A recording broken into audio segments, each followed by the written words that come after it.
సత్యా సత్యానంద స్వరూపిణి అనంతా భాలిని భవ్యా భవా సదాగతి. నారదుని వలన జరిగినదంతా తెలుసుకున్న దక్షుడు సంతసించి, నారద, ఇట్టి శుభవర్తమానాన్ని ఆలంకించుటచే నేనిన్నాళ్లుగా వేచియున్నాను. ఉమను ఈశ్వరుడు అనుగ్రహించాడన్న శుభవార్త కూడా తెలిపి నా మనస్సున కూరట కలిగించినావు. సంతోషము, మహాసంతోషము.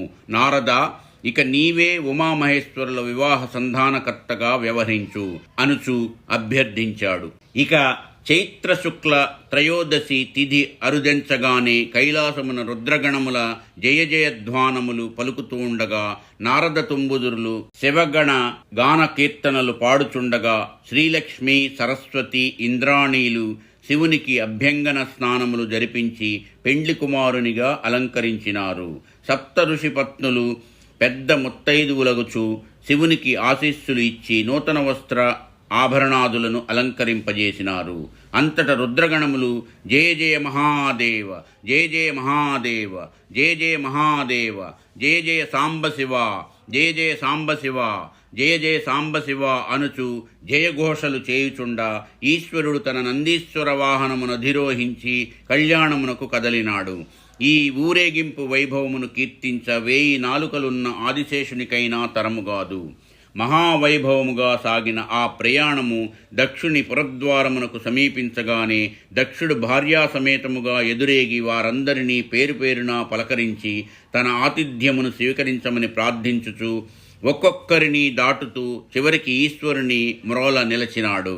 దేవాదిదేవా, నేడెంతో సుదినము. మా పుత్రికారత్నము ఉమను పరిణయమాడుటకు నీవు, నీ వెంట ఈ సకల దేవతా సమూహము నా పురమునకు తరలిరావడము నా పూర్వజన్మ పుణ్య విశేషముగా భావించుతున్నాను. మా ఆతిథ్యమును అంగీకరించి మేము చేయు పాదపూజలను స్వీకరించి మా పుత్రికను వివాహమాడి మమ్మానందింపజేయమని ప్రార్థించుచున్నాను అని అనుచు దక్షుడు పలుకగా సర్వులను హర్షామోదములను ప్రకటించారు. అంతట మహేశ్వరుడు తన నందివాహనంపై నుండి అవరోహణము చేయగా దక్షుడు అతని దక్షిణ హస్తమును అందుకొని నడిపించి తీసుకుని వెళ్ళి ఒక సమున్నత ఆసనము పైన అతనిని ఆసీనుని గావించాడు. అంతట బ్రహ్మదేవుడే పౌరోహిత్యము వహించి వేదమంత్రములు పఠించుచుండగా దక్ష దంపతులు తమ అల్లుని పాదద్వయమును సువర్ణ పళ్ళెరమునందుంచి స్వర్ణపాత్రలోనున్న పవిత్ర జలముతో అతని పాదములు కడిగి ఆ పాదోదకమును తమ శిరస్సులపై ప్రోక్షించుకున్నారు.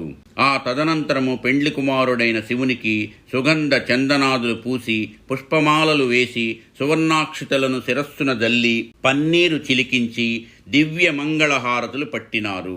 అంతట మహేశ్వరుని అనుమతితో బ్రహ్మ ఉమామహేశ్వరుల వివాహ కార్యక్రమమును యథావిధిగా జరిపించాడు.